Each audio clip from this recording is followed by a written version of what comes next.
Debris extractors should be cleaned every 4 months.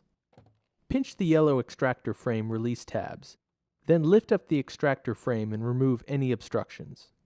Remove the debris extractors and the yellow debris extractor caps. Remove any hair or debris that has collected underneath the caps and around the metal axles.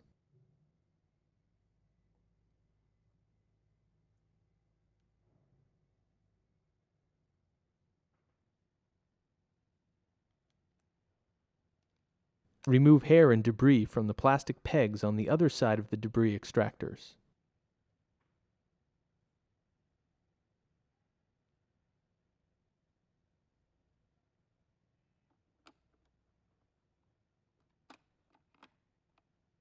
Replace the debris extractors into the frame and close the frame.